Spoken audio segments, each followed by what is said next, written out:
चॅनलला लाईक करा, शेअर करा आणि सबस्क्राईब करा. निधी सरकार डॉक्टर नानासिंह बाबू यांच्या सफल होत आहे. पुष्पगुच्छ लाईट शास्त्री सफल होत आहे. समाजकारण राजकारणाचा समुद्र वाचन लावलेला आहे आणि त्यातच औषध साधून हे व्याख्यान त्यांच्या वतीने या ठिकाणी आयोजित केलेलं आहे. धन्यवाद ताई. यानंतर या कार्यक्रमाच्या विशेष विनंतीला मान देऊन शिवसेनेचे प्रमुख पदाधिकारी रियाजभाई शमनजी इथे उपस्थित प्रभाकर दादा खांडेकर आणि मागावरून खास आलेले आपलं मुजावर साहेब, मला सर्वप्रथम या छोट्या छोट्या आणि तरुण प्रतिस्पर्ध्यांचं मनापासून कौतुक करायचं आहे. सगळ्यांनी काळापासून कौतुक करा. या सभागृहाला महत्त्वाचं काम करायचं काम जर कोणी केलं असेल तर या माझ्या छोट्या बालमित्रांनी, मैत्रिणींनी आणि युवकांनी केलेलं आहे. आज माझ्याकडे तुमचं कौतुक करायला शब्द अपुरे आहे. मी एवढंच म्हणेन की बाळांनो, तुमच्या प्रत्येकाच्या तुम्हाला भविष्यातले प्राध्यापक नितीन बनवणे दिसत आहे. एवढंच मी आज या व्यासपीठावर सांगेन. तुमचं जेव्हा वक्तृत्व स्पर्धा जी स्वप्न आहे सगळी करणे दिलदेशाच्या किंकाळीने, आज ज्या आत्मविश्वासाने मी हे वाक्य म्हटलंय त्या दिवशी माझ्या तोंडाला कोरड पडली. घाम फुटला होता. त्यांच्या बाजूला वेळ वेगळा असतो. व्यासपीठ पण मिळालंय आणि तुतारी पण कदाचित मिळेल. आज या कार्यक्रमाचं आयोजन करण्याचं निमित्त जे होतं ते आज समाजात घटना घडत आहे. मग या राजकीय क्षेत्रात असू देत किंवा सामाजिक जीवनात असू देत, सर्वांना अंतर्मुख करणाऱ्या या घटना आहेत. काल झेंडेवाड्याचे आरती झेंडे साहेब माझ्याशी फोनवर बोलले. मी त्यांना या कार्यक्रमाचं निमंत्रण दिलं. झेंडे साहेब मला म्हणाले, ताई अलीकडचं राजकारण आमच्या डोक्यावरच चाललंय. ते रिटायर्ड कलेक्टर आहेत, पण ते म्हणाले डोक्यावर चाललंय आमचं राजकारण. मी म्हटलं सर, आमच्या डोक्यावर चाललंय राजकारण. पण त्यांनी एक खूप छान वाक्य सांगितलं. काही लोकांनी काळजी करायची गरज नाही. मला म्हणाले, जनता ही शून्य असते आणि ह्या क्लिष्ट प्रश्नांचं उत्तर सहज सोप्या पद्धतीने मतदानाच्या वेळी देऊन जाते, एवढा विश्वास त्यांनी व्यक्त केला. आज बरोबर माझ्यासारख्या एका व्यक्तीला जे भाऊ बहीण आम्ही माझ्या आजोबांच्या पायात बसायचो आणि 7 नंतर ते आम्हाला रामायण सांगायचे, महाभारत सांगायचे, पौराणिक कथा सांगायचे. तेवढंच नाही तर शेक्सपियर सांगायचे, बुद्ध धर्म सांगायचे, इस्लाम धर्म सांगायचे, ख्रिश्चनिटी म्हणजे काय सांगायचे, सगळ्या धर्मांचा आदर करायला शिकवायचे. आम्हाला गीता शिकवली, आम्हाला शिवाजी महाराज शिकवले. आजच्या या धक्काधक्कीच्या जीवनात कुठंतरी म्हटलं की प्रत्येक परत शिवाजी जन्माला आला पाहिजे. खरोखर प्रत्येकाची जी भावना आहे ती खरोखर आहे. तर मी तर म्हणेन की प्रत्येक घरात शिवाजी जन्माला पाहिजे, प्रत्येक घरात जिजामाता, प्रत्येक घरात ताराराणी जन्माला आली पाहिजे. तरच समाजात बदल होणार. दुसऱ्याच्या घरात जन्माला येऊन होणार नाही. आज अत्याचारांचं प्रमाण इतकं वाढलंय की सुनीला बघू म्हटलं की आमच्या आईसाहेब जर इतक्या सुंदर असत्या तर आम्ही इतके सुंदर झालो होतो. असा आपला मोठा राजा होऊन गेला. त्या राजाच्या महाराष्ट्रात आज काय घडतंय? आज आपण सगळीकडं फुले, शाहू फुले आंबेडकरांचा विचार घेऊन चाललोय म्हणून सांगतोय. ज्या शाहू महाराजांनी एका गरीब मित्राला, आपल्या एका व्यक्तीला आपल्या राजवाड्यासमोर हॉटेल चहाचं काढून दिलं, ज्यावेळी अस्पृश्यता होती आणि स्वतः रोज तिथे चहा प्यायला जायचे, ते असे आपले छत्रपती शाहू महाराज. ज्या सावित्रीबाई फुले, त्यांचा जन्म 200 वर्षापूर्वी झाला होता आणि पण देशातील पहिली मुलींची शाळा त्यांनी काढली. आज या मुली शिकल्या, आज इथं भाषण करतात आहे. त्याचं जर श्रेय कुणाला जात असेल तर ते सावित्रीबाई फुलेंना जातं. ज्या बाई शिकवायला जाताना हातात पिशवीत एक जास्तीची साडी घेऊन जायच्या, का तर लोक शेणाचे गोळे मारायच्या, पण ती माऊली थांबली नाही आणि म्हणूनच आज अभिमानाने आपण स्वतःला सावित्रीच्या लेखी म्हणून घेतो. बाबासाहेब आंबेडकर ज्यांनी अतिशय प्रतिकूल परिस्थितीत अभ्यास केला, इंग्लंडला गेले, अमेरिकेला गेले, अनेक अपमान सहन केले, पण थांबले नाही. त्यांनी या राज्याची राज्यघटना लिहिली आणि म्हणून आज तुम्हाला आणि मला एक समान अधिकार आहे. 23व्या वर्षी भगतसिंग शहीद होतो आपल्या देशासाठी. सांगायचं तात्पर्य एवढंच की पुन्हा कुठेतरी इतिहासाची उजळणी करायची गरज आहे. आज माझ्या या तरुण मित्र मैत्रिणी आजचा हा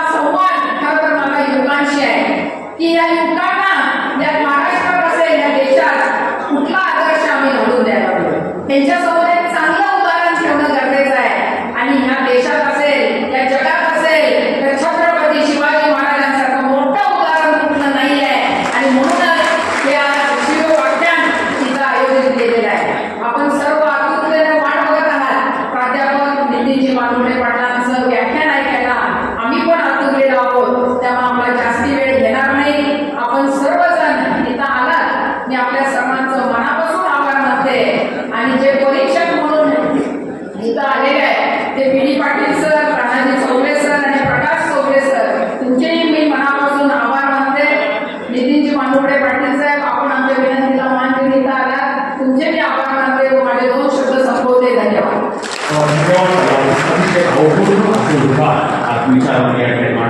समाजकारण व राजकारणातील उच्च शिक्षित अभ्यासू लोकांचं नेतृत्व म्हणजेच डॉक्टर नंदाताई माहुरकर. आपल्या वडिलांकडून समाजकारण व राजकारणाचा समृद्ध वारसा एक जागर झालेलं म्हणून दुसऱ्या मनाला जागर करतं, जागर झालेलं दुसरं म्हणून तिसऱ्या मनाला जागवतं, जागी झालेली 3 मनं सारं गाव जागर करतात, जागर झालेलं सारं गाव मग समाज उभा करतं आणि उभा राहिलेला समाज मग राष्ट्र करतो. नित्य नवातीस जागृतीचा खऱ्या अर्थानं तो अनुभव आज सकाळपासून आपण इथं घेता. बोलणं 2 वेळा शिकावं लागतं, एकदा जन्माला आल्यावर आणि दुसऱ्यांदा जग जिंकायला निघाल्यावर. आपण इथं दुसऱ्या पद्धतीचं बोलणं सकाळपासून ऐकत होतं.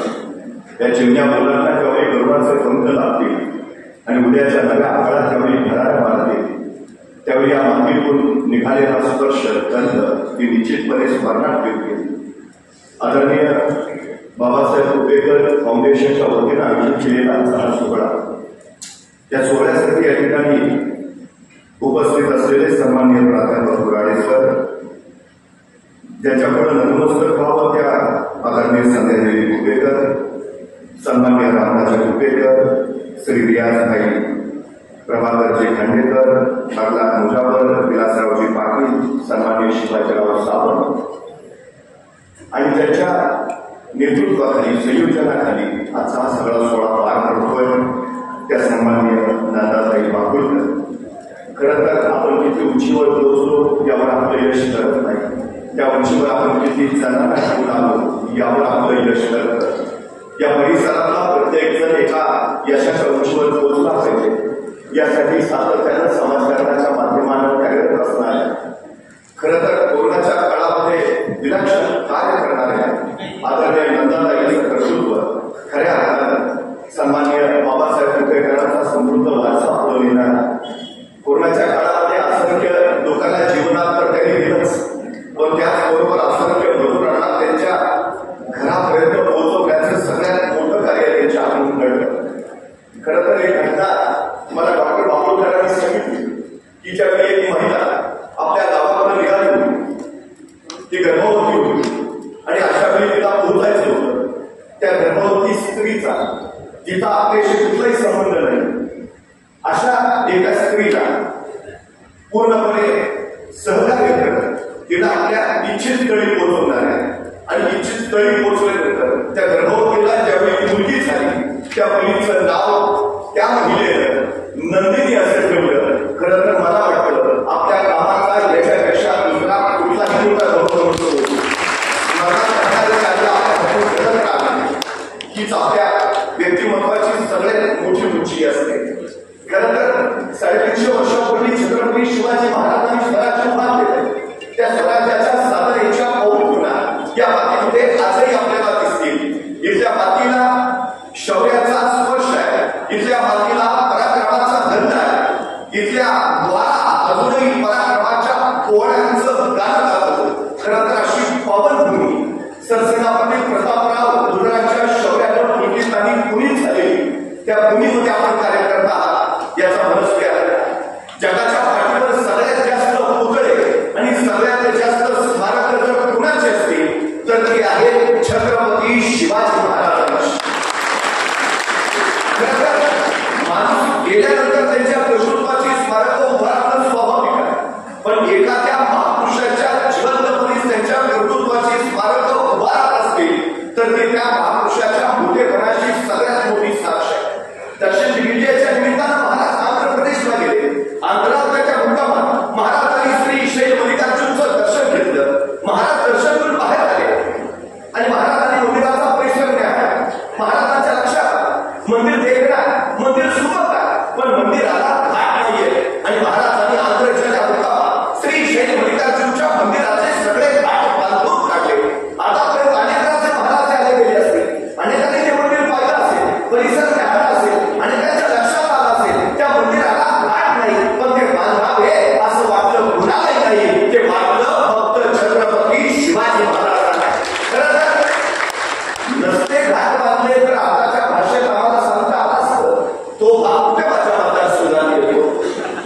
पण ही संकुचितता महाराजांच्या व्यक्तिमत्वात एक विलक्षण व्यापकता त्यांच्या कर्तृत्वात आहे. एके दिवशी महाराजांनी श्री शेष मल्लिकार्जुनचं दर्शन घेतलं आणि मंदिराचं शिखराचं दर्शन घ्यायला महाराज बाहेर आले.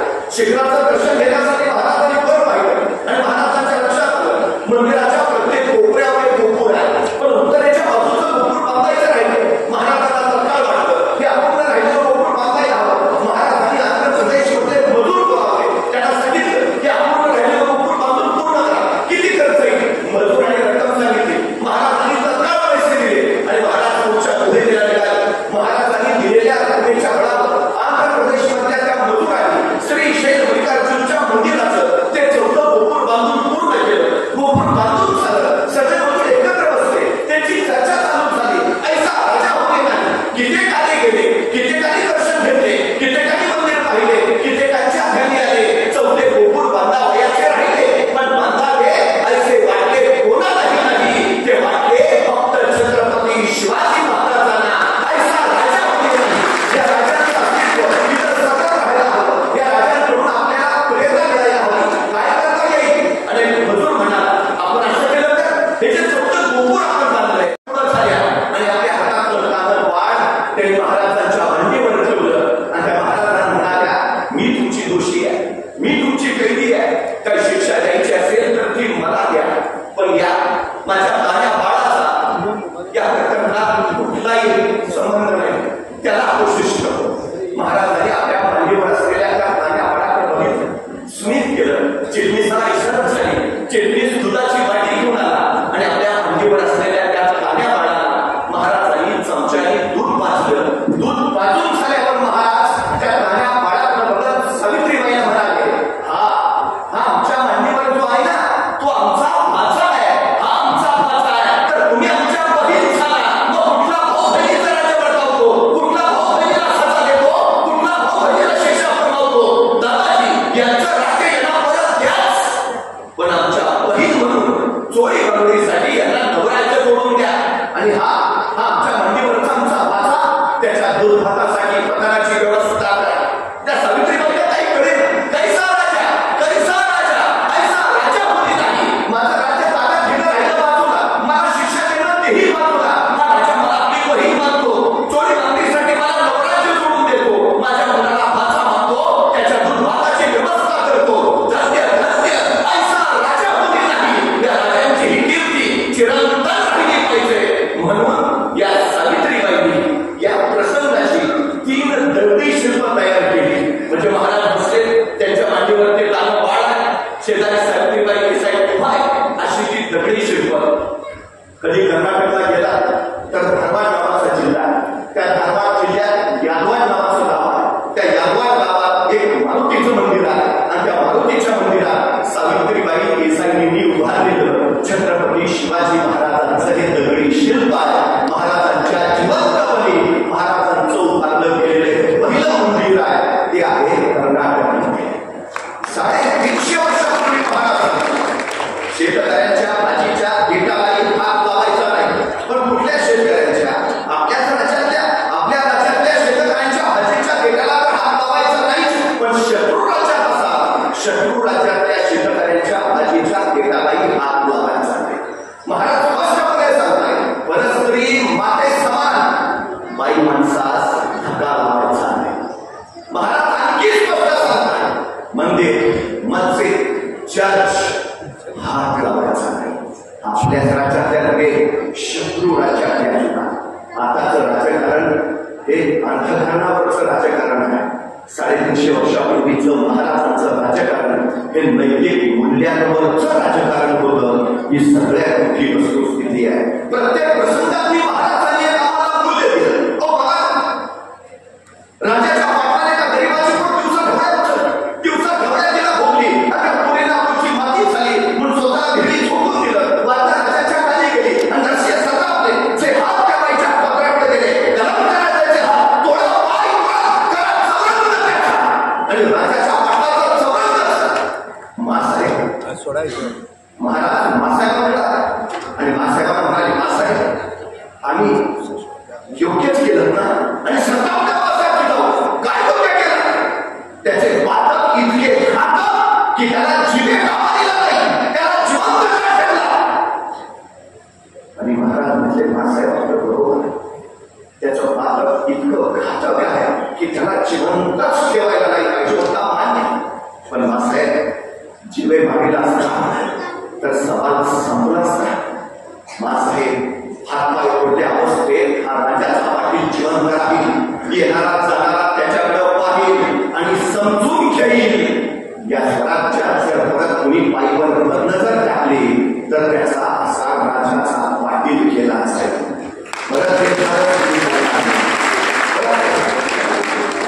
स्वराज्याची संकल्पना निर्माण करे कशी? मासा जिजाऊच्या जाऊबाई गोदावरी नदीवरनं महामंडळाला उचलून गेल्या आणि संतापल्या. मासाहेब जिथं आमच्याच घरातल्या स्त्रिया सुरक्षित नाही तिथं गोरगरिबाच्या भीतीमाळींचं काय? राज्य उभारायला पाहिजे. हा एक द्रौपदीचं रक्षण करणार स्वराज्य स्त्रियांच्या सन्मानासाठी उभा, सगळ्यात महत्वाची गोष्ट सगळ्यात. आणि महाराजांनी तोच संस्कार दिले, तोच. नंतर बघा जगातला पहिला सर्जिकल स्ट्राईक महाराजांनी पुण्याच्या लाल महालात केला. शाहिस्तेखानाची बोटे छाटली. वयासारखे आलेले महाराज घरासारखे निघून गेले. काही वेळानंतर लाल महालाचा गोंधळ संपला आणि शाहिस्तेखानाची बहीण धावत धावत शाहिस्तेखानाकडे आली. भाईजान मेरी बेटी काय, मेरी बेटी काय है भाईजान? त्यावेळी शाहिस्तेखान तिला म्हणाला, शिवाजी राजांची माणसं तुझ्या पोरीला पळवणार नाहीतच, पण जर चुकून तसं काही घडलं असेल तर बेफिक्र राहा. शिवाजीराजे पोटच्या लेकीसारखीच तिची काळजी.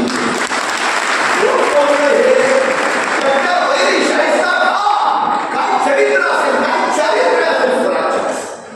छत्रपती शिवरायांचा सादर करावा तो या अशा चारित्र्यासाठी. महाराजांनी चारित्र्याचे नैतिक मूल्य असं कुठलं क्षेत्र नाही, असा कुठला प्रांत नाही ज्या क्षेत्रामध्ये महाराजांनी सर्वोच्च कामगिरी केली नाही. तर एक क्षेत्र लॉर्ड कर्जन बंगालची फाळली आणि बघता बघता बंगाल संतापून बंगालची चळवळ तिथं चालू झाली आणि त्या चळवळीला प्रेरणा मिळाली. म्हणून रवींद्रनाथ टागोरांनी आदर्श म्हणून लोकमानसाच्या समोर केले ते छत्रपती शिवाजी महाराज. रवींद्रनाथ टागोरांनी जयोस्तु शिवराय नावाची कविता लिहिली आणि मग बंगाल चळवळीमध्ये ती प्राधान्याने गायली गेली आणि मग बंगालच्या लोकांनी प्रेरणा घेतली. बंगाल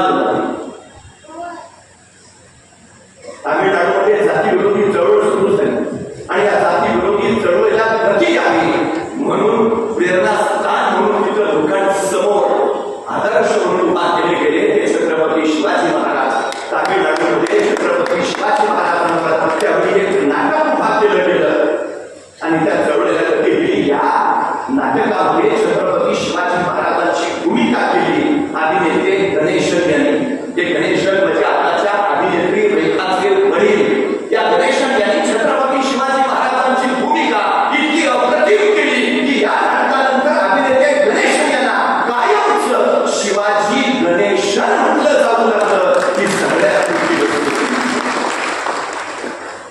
व्हिएतनाम सारखं छोटस गेली 36 वर्ष झाली अमेरिकेसारख्या बलाढ्य संघाला झुंजवलंय. 36 वर्ष झाली बलाढ्य अमेरिका त्या एवढ्याशा व्हिएतनामला पराभूत नाही करू शकली. त्याचं कारण काय माहिती आहे? व्हिएतनामचे राष्ट्राध्यक्ष हो ची मिन्ह सांगतात आम्ही अमेरिकेला पराभूत करू शकलो. याचं कारण एकच, छत्रपती शिवाजी महाराज.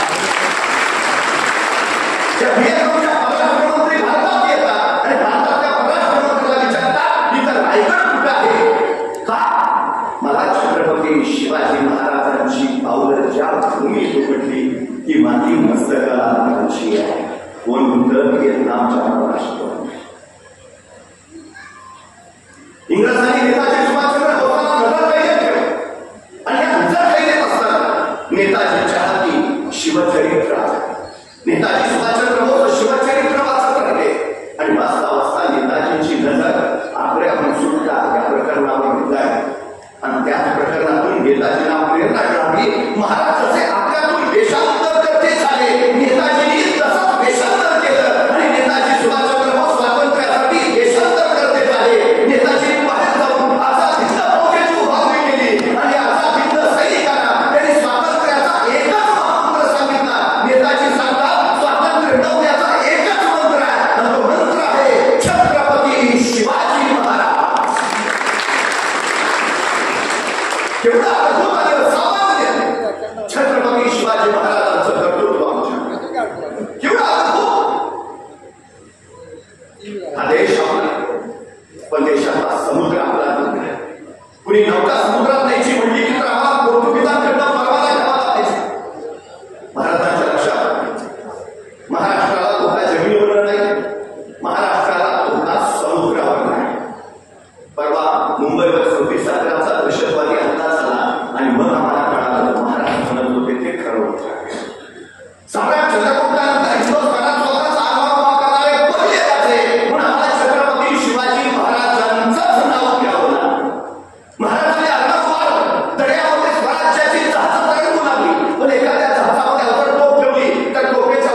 250 वर्षापूर्वी याच दर्यावर भेटला हुकूमत असावी मुंडाचं महाराज त्या सिद्धीच्या उरावर शिवणगाव बांधली किल्ले सिंधुदुर्ग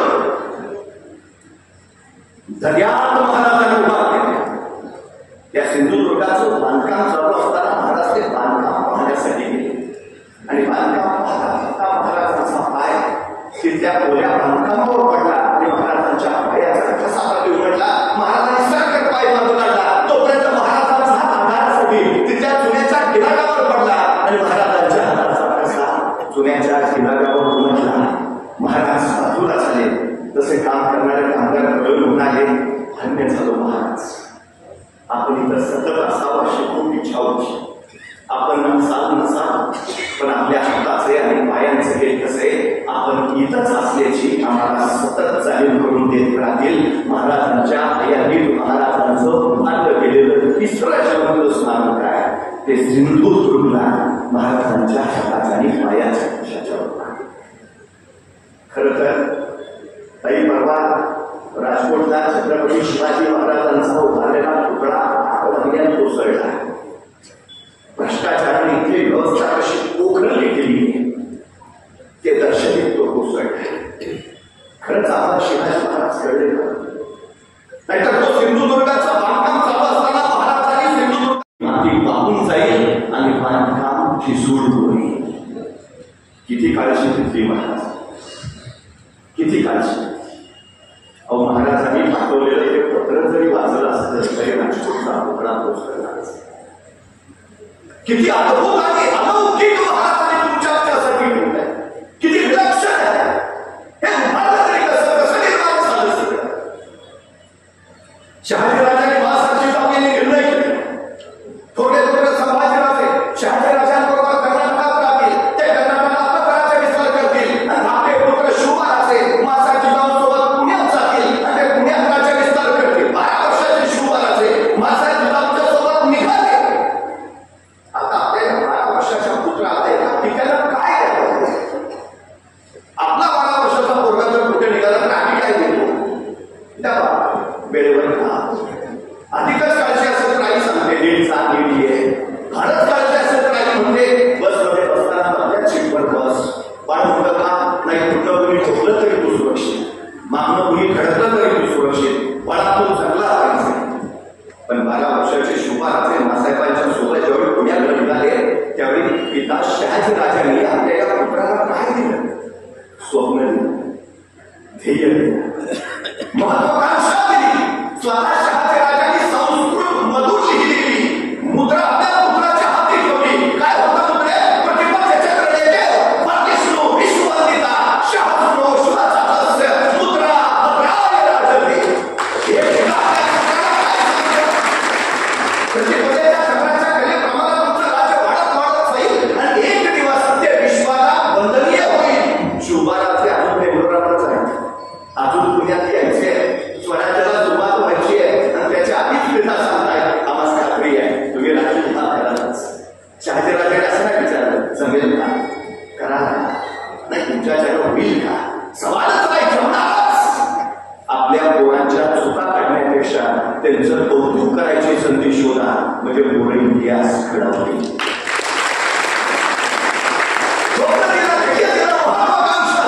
आणखी काय दिलं शहाजीराजांनी?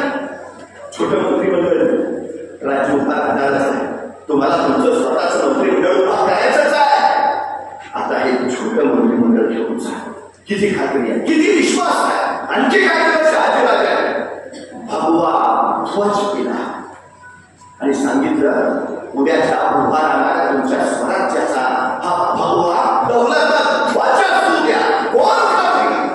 पण त्यावेळी शहाजीराजांनी आपल्या या पुत्राला जबाबदारीचं भानही केलं. सांगितलं राजे त्यांनी घ्या, हा भगवा केलं कुणाही शक्य होत नाही. मनगटात रथ आणि छाती धत असावी लागते त्यासाठी. कारण हा भगवा साधा नाही, हा भगवा प्रभू श्रीरामचंद्रांचा आहे, हा भगवा भगवान श्रीकृष्णांचा आहे, हा भगवा रामकृष्ण हरिमला दुवारीला जाणाऱ्या वारकऱ्यांचा आहे, हा भगवा रणांगावर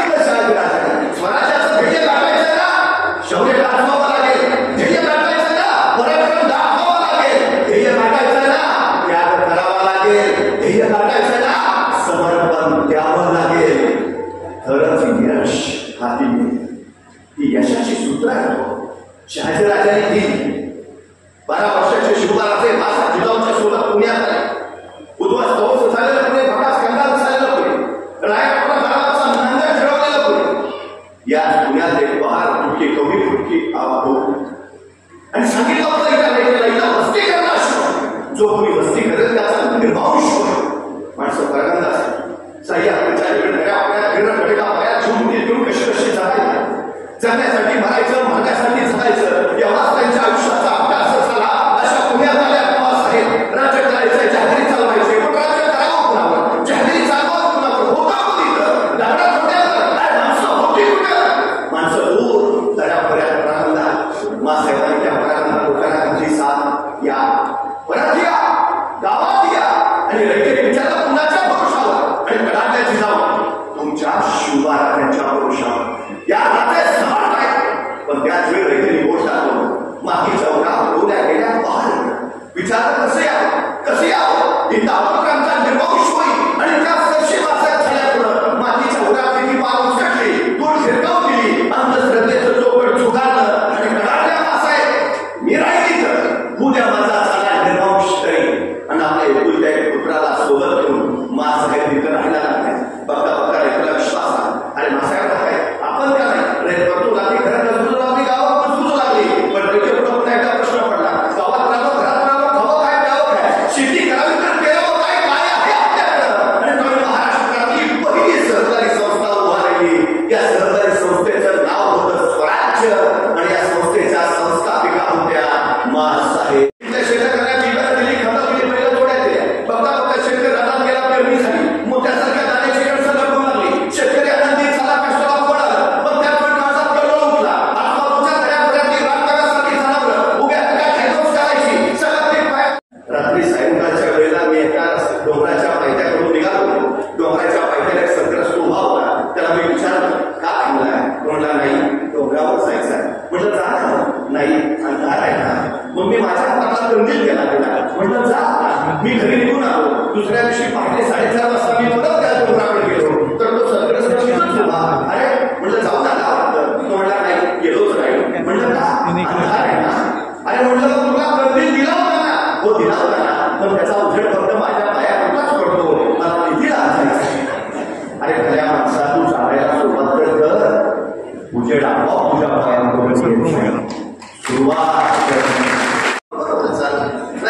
सुरुवात सुरुवात झाली आणि 1670 महाराजांनी प्रबळगड जिंकला. प्रबळगडाची पाणी करायला महाराज पालखीत बसून प्रबळगडावर निघाले. पालखीत बसलेल्या महाराजांच्या शेऱ्याचं एक टोक पालखीच्या बाहेर लोंबकळत होतं. प्रबळगडाच्या एका मार्गावर जाताना महाराजांच्या शेऱ्याचं ते लोंबकळणारं टोक तिथल्या बोरीच्या झाडाच्या फांदीच्या काट्यात अडकलं आणि महाराजांना ताण बसला. तसे महाराज थांबले पालखी थांबवा पालखी थांबली आणि महाराज सोबत त्यांना सांगू लागले हे बोरीचे झाड आमच्या पुढे जाण्यावर आक्षेप घेतले आहे. हे बोरीचे झाड आम्हाला पुढे जाण्यापासून अडवते आहे. हे बोरीचे झाड आम्हाला काहीतरी सांगून वाहते आहे. इथे काहीतरी आहे आहे आहे खरा माणसाला केला सिद्धीच्या पारला केला आणि 6 महिन्याची ओळख आहे. या 6 महिन्याच्या ओळखीत महाराजांनी असं काय केलं असेल त्याच्या मुलात की शिवाकाशीत मरायला तयार हो. ही कसली निष्ठा. पन्हाळ्याच्या पश्चिमेच्या रोखानं बाजी प्रबोधी बंधन होताना बरोबर महाराज निघाले. रात्रीच्या एका वादळी पावसात महाराज 21 तासाचा अखंड प्रवास करत मसाईच्या पठारावर पोहोचले आणि शत्रूची चाहूल लागली. बाजी प्रबोधी महाराजांना सांगितलं राज निमी फौज घेऊन आपण पुढे निघा. निम्या फौजीनिशी आम्ही येथे झुंजितो साहेब काली मरितो. आमच्या मुलालेकरांसाठी महाराज साहेब समर्थ. राजमध्ये नाही बाजी सगळे सोबत करू नाही राज लाख मेले तरी चालतील पण लाखाचा पोशिंदा वाचला पाहिजे.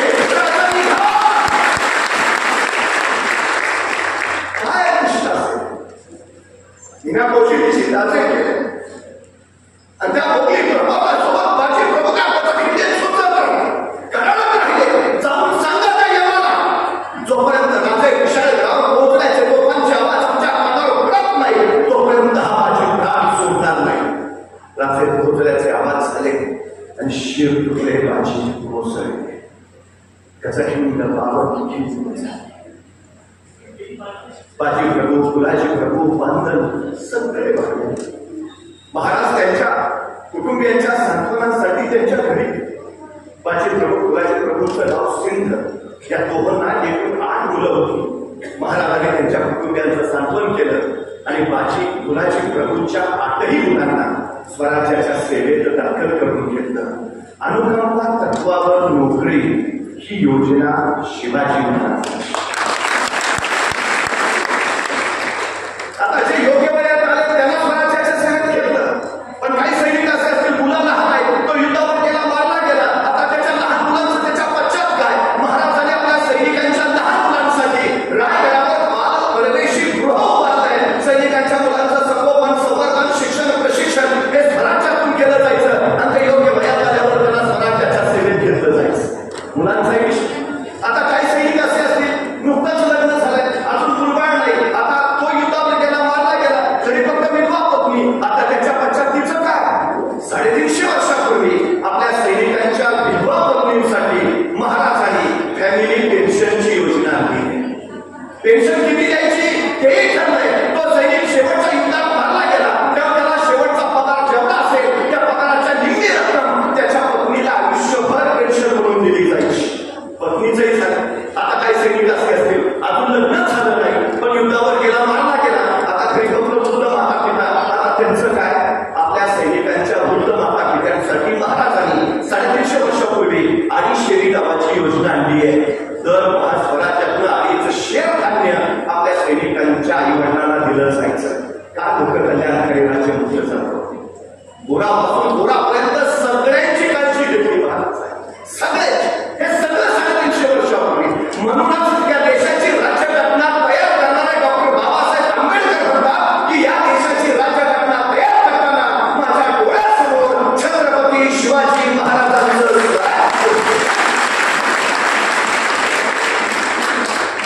केवढा अद्भुत आलं. खरं तर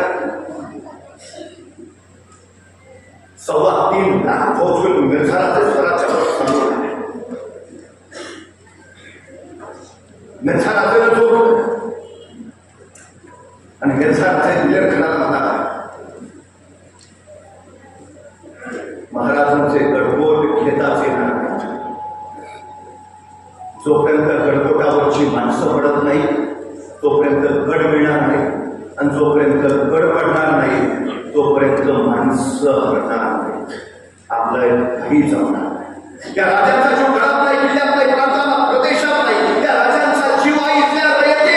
आणि या मिर्झा राजा जयसिंगानं ती रयत शाळेला सुरुवात केली. पुण्यात कत्तली चालू झाल्या. आपल्या राजे व्यापुढे राज्य कोणासाठी? रयतेसाठीच ना. मग रयतच वाचत नसेल तर राज्य वाचून उपयोग काय? आणि राजे मिर्झा राजा रयतेचे हे हात थांबवा. आणि मिर्झा राजे म्हणाले, राजे हे हात थांबवणं तुमच्याच हाती आहे. मतलब आपले पुत्र संभाजीराजे आमच्याकडे पोलीस ठेवा नाही द्यायचा. आम्ही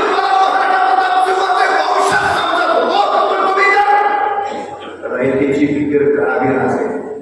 आणि रयतेसाठी एका पित्याला आपला 9 वर्षाचा बोर स्वराज्याच्या गावावर पण थांबतो तो राजे.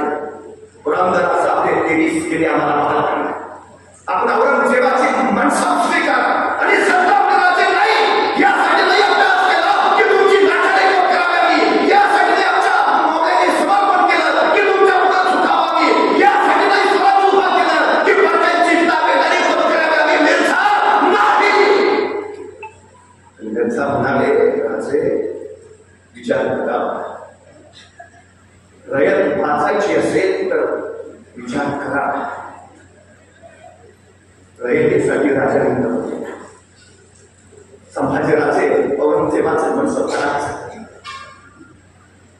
औरंगजेबाचा महाराजांना सर्व 1646 ते 1665 9 वर्ष वाढलेलं हे स्वराज्य.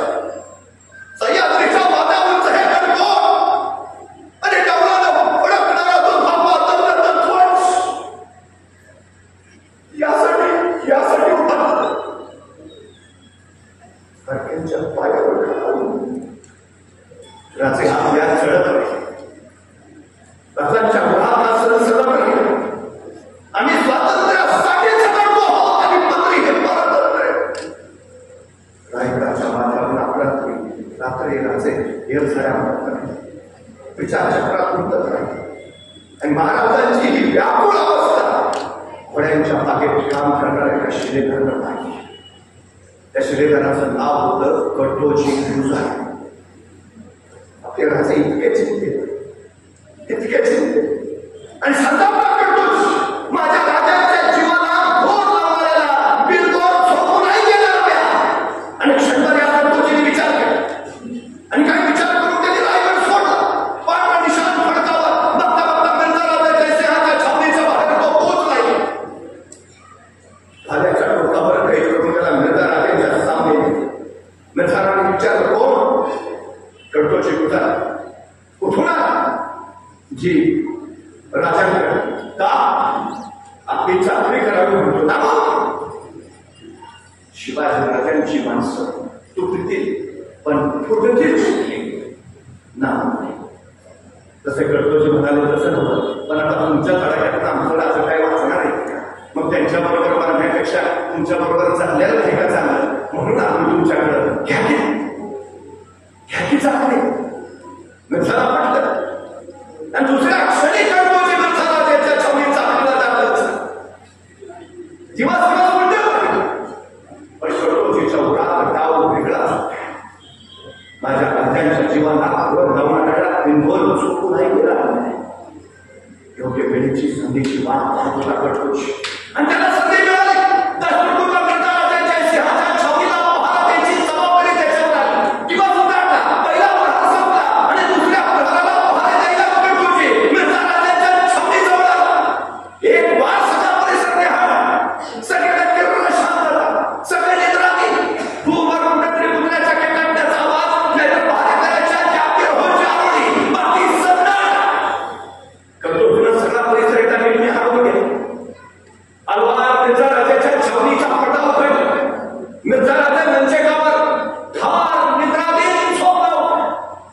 करतोजीने पुन्हा टाकावून सांगितलं. मिर्झाराजाच्या छावणीभोवती एक ढेरी मारली. सगळा आत बेल असल्याची खात्री केली. पुन्हा विषात आपली उफाळला.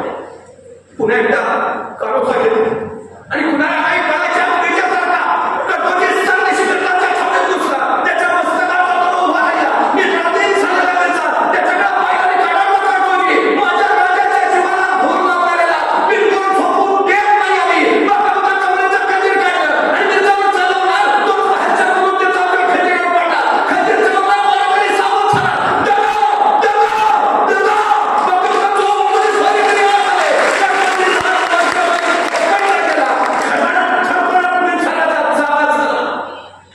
खंजीर घेतलेला करतोजी तरी पाहिला. संतापाने नरबुद्ध झालेला मिर्झा. या मिर्झावर हात उगारायच्या अजून कुणाची हिंमत झाली नव्हती. करतोजी तो आणि खटाटला करतोजी एक बार मिर्झा तुला सोड नाही उभा कापला तर मराठ्याची अवलाद सांभाळ नाही. अजूनही त्या करतोजीचा द्वेष आणि दोष अफाट. संतापलेला मिर्झाकडे संशयाला आजूबाजूच्या पहारेकरांना वाटलं गर्दन छाटलीत जाणार. पहारेकरी मिर्झाराजांची ती राजपुती संशय घेऊन आली. संपला करतोजी. मिर्झाने ती संशय हातात घेतली पण अचानक पवित्र बदलला आणि आपली ती संशय करतोजीच्या पुढ्यात घरात मिर्झाराजा म्हणाले करतोजी हे घ्या तुमच्या पराक्रमाचं बक्षीस. आम्ही खुश आहे तुमच्या या बेपनाह थाट सावध. आमच्याकडून हे बक्षीस. करतोजीने ती संशय स्वीकारली आणि मिर्झाराजे म्हणाले बिनखोरच आहे. माझा कुठलाही सैनिक सरदार तुम्हाला अडवणार नाही. बिनखोरच आहे. करतोजी म्हणाले. 4-5 पावलं गेले आणि अचानक मिर्झाराजे म्हणाले रुक्या. करतोजी थांबले. मिर्झांकडे वळून पाहिले आणि मिर्झाराजे करतोजीला म्हणाले जाऊन सांगा तुमच्या राजांना ज्या राजांकडे तुमच्यासारखी माणसं त्या राजांचा कुणी पराभव नाही करू शकत. करतोजी रायगडावर महाराजाला करतोजींचा प्रताप आणि भर दरबारात करतोजींना म्हणाले करतोजी कोण प्रताप होता आज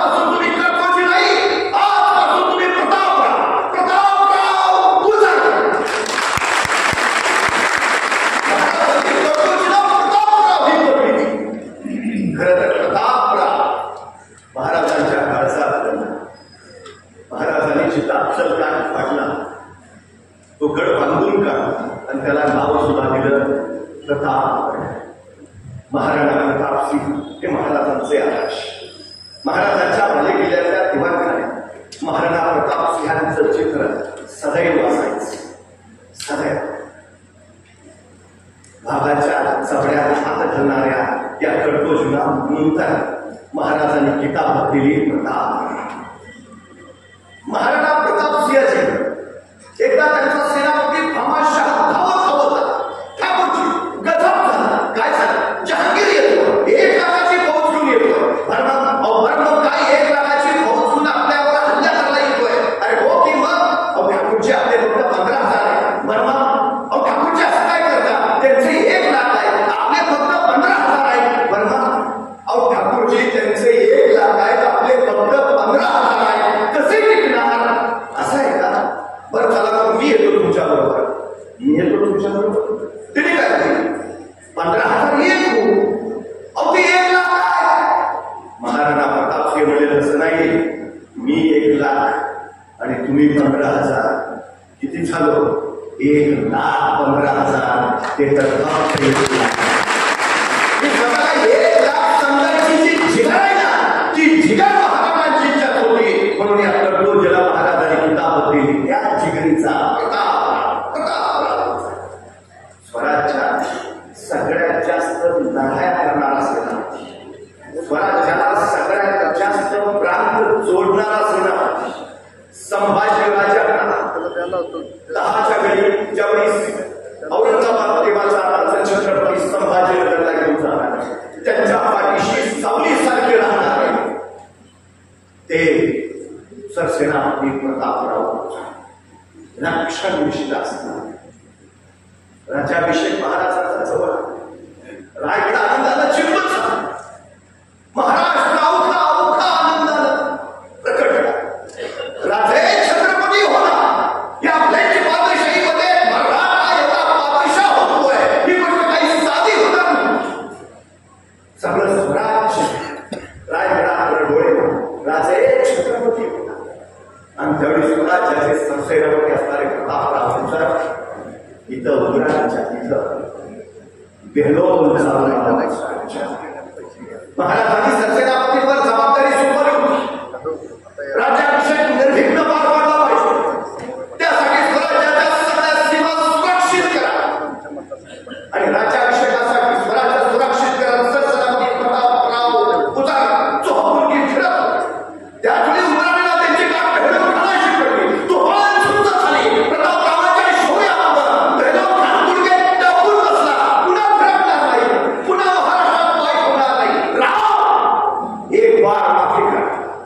आणि प्रतापरावांनी भेदव खानाला सोडून माफ करून द्या. वार्ता राजाला करा आणि सत्राब्दी राजे काय करणे सल्ला दिला? तुम्ही तो सिपाही केली की ही सेनापती केली नाही. तो भेदव सापाचीचा फिरवताविष करणार काय करणे सल्ला दिला? महाराजांचे हे शब्द प्रतापरावांच्या महाराजांच्या पुस्तकात आले होते. चूक घडली होती, घडली चूक. दिवस होते प्रतापराव स्वराज्याच्या सीमा बिंबवून करत होते, पण महाराजांचा दावा खरा ठरला. सोडून दिला हा भेदव कान सापासारखा फिरून दंश करायला स्वराज्यात आलाच. वार्ता राजाला कळाली आणि महाराजांनी दुसऱ्या खलीला प्रतापरावाला पाठवला. तो भेदव पुन्हा नाही, पुन्हा नाही. यावर त्याचे मस्तक छाटल्याशिवाय आम्हाला तोंड दाखवू नका. प्रतापरावाच्या काळात महाराजांचे शब्द केला असते. रायगडावर राज्याभिषेकाची तयारी सुरू आहे. त्या राज्याभिषेकाला सरसेनापती दिमागात दिला हवे. हे सरसेनापती स्वराज्याच्या सीमेवर शत्रूशी सुद्धायत आणि राजे त्यांना सांगतायत आवाज तोडतात. त्या भेदांचं मस्तक छाटल्याशिवाय आवाज तोड दाखवू नका. प्रतापराव सेवक झाले. भेदोचा पाठला करत तो मुलगी फिरत राहिली. सामानपणाच्या पायथ्याशी प्रतापराव भद्रांचा जळला. दिवस थंडीचे. आपल्या सोबत्यांचे शेकोटी पेटून प्रतापराव बसले. प्रतापरावांची नजर त्या शेकोटीच्या जळात रोखली गेली. ज्वाळा फडकल्या.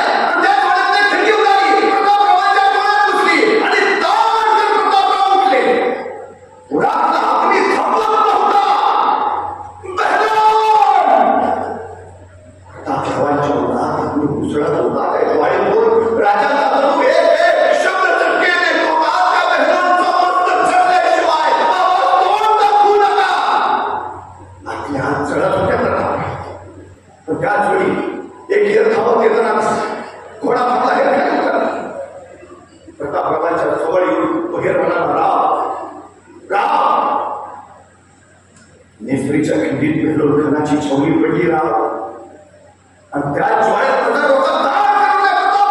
कोण येतो आणि उठला विदोची, उठला सिगोची, उठला स्थिती हिरा, उठला कृष्णाची, 1 2 3 4 5 6 आणि खासे प्रतापराव 7 तीर सज्ज झाले. कोणावर मान ठोकली गेली आणि सुसान दौलत राहिली कोणी.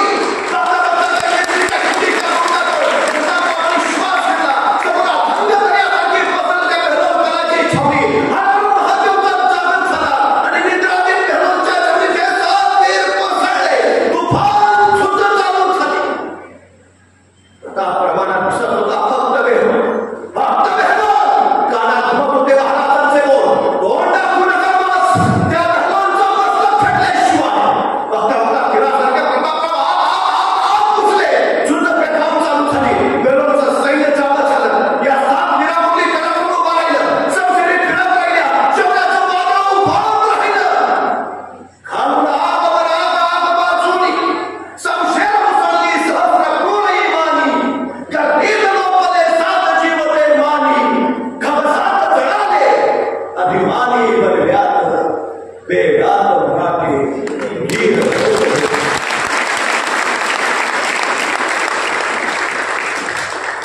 पराक्रमाची एक वेळेला निर्माण झाली. हे 7 वीर समर्पित झाले. तो दिवस होता 24 फेब्रुवारी 1644. ही शिवरात्रीची रात्र होती.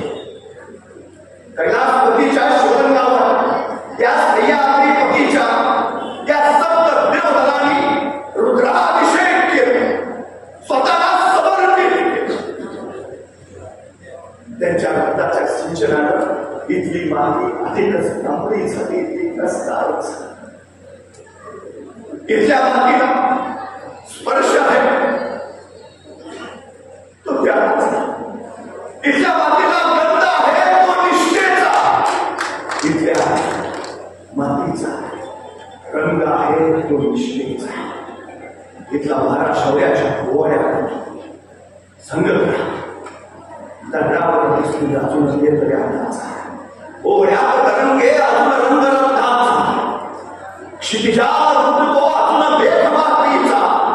अद्याप विरानी कुणी वाऱ्यावर नाद वेळात मराठी.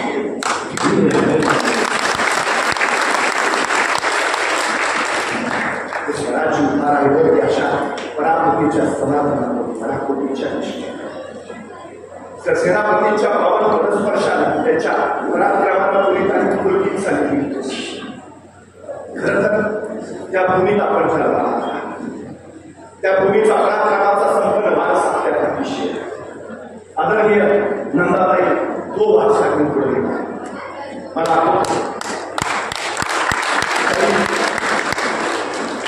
2001-2 ची ती घटना असेल. सरसेनापती प्रतापराव गुजर ते माझं बापू. माझी आजी सरसेनापती प्रतापरावांच्या घरात पराक्रमाचा बोध आमच्या वाड्याच्या भिंतीवर अजूनही उमटलेला तसाच दिसतो. आजीच्या कुशीत बसून गुजर घराण्याचा तो इतिहास ऐकताना अंगावर रोमांच उभा राहायचा. पण ज्या मातीमध्ये प्रतापराव गुजरांनी आपलं समर्पण दिलं त्या मातीमध्ये आपण गेलं पाहिजे असं वाटायचं. त्यांचं जन्मगाव म्हणजे माझा आजोळ भोसरे. तिथली 7-8 लोकांनी गाडी करून साताऱ्यावर सकाळी निघालो आणि साधारण 4-5 वाजता आम्ही नेसरीच्या त्या स्मारकाजवळ होतो. त्या स्मारकाचं खरं दर्शन घेतलं. रात्री मुक्काम केला. त्या स्मारकातच आम्ही सगळे होतो. सकाळी उठलो त्या स्मारकाची सफाई आम्ही चालू केली. झाडं उगवलेली, काही ठिकाणी घोडेही बांधलेली. तो सगळा परिसर आम्ही साफ केला. काही 2 मित्रांना कोल्हापूरला पाठवलं. त्यांनी रंगाचे डबे ब्रश आणले आणि पूर्ण दिवसभर थांबून आम्ही त्या स्मारकाला रंगरंगोटी केली. ही सगळी गोष्ट आदरणीय बाबासाहेब कुपेकरांना कळाली. माझ्या मैत्रिणी साहेब इथं बसले. ते स्वतः तिथं आले. त्यांनी आमच्या सगळ्यांची चौकशी केली, विचारपूस केली. आम्हाला बोलायला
सोबत घेतलाय जीवामाला, सोबत घेतलाय संभाजी भाऊजी. आता जीवामाला का तर दानपट्टा चालवतो. हो पण तोच का अहो समोर सय्यद बनलाय, त्याच्यासारखा दानपट्टा चालवायचा म्हणजे हवा तो पण जीवा.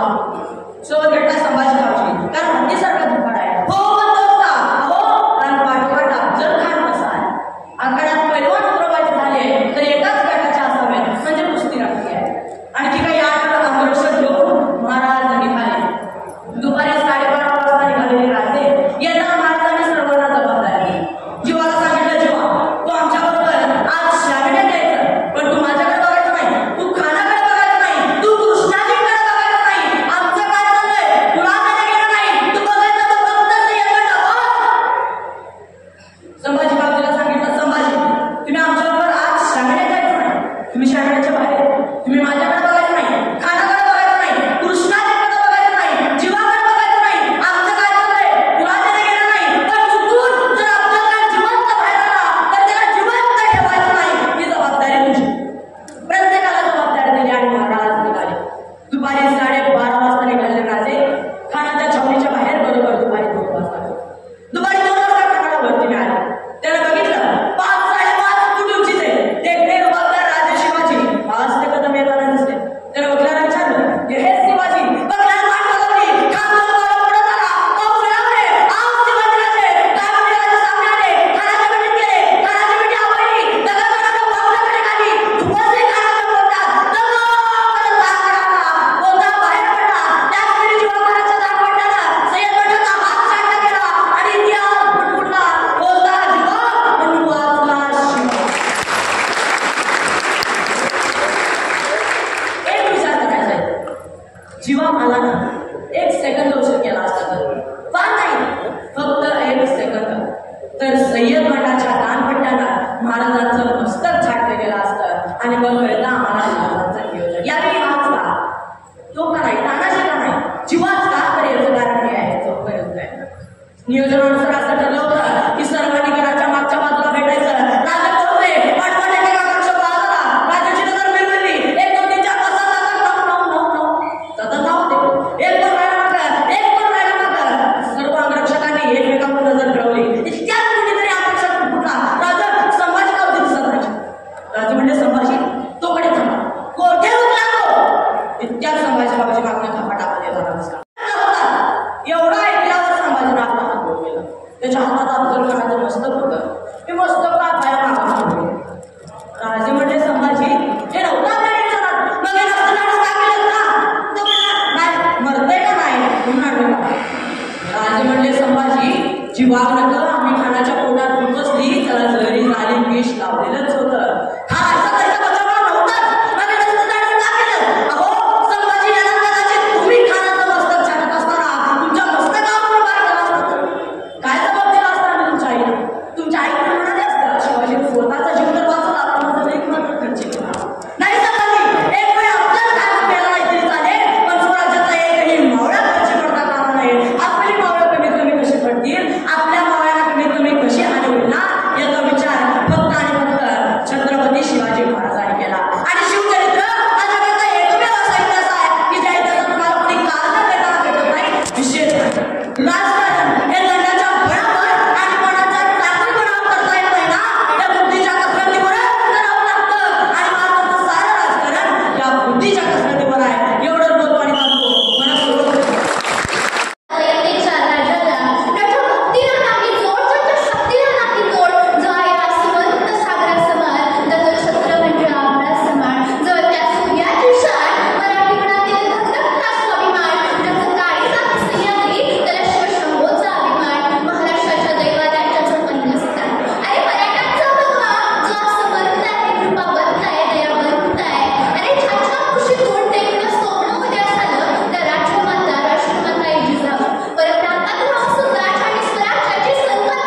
विष्णू आणि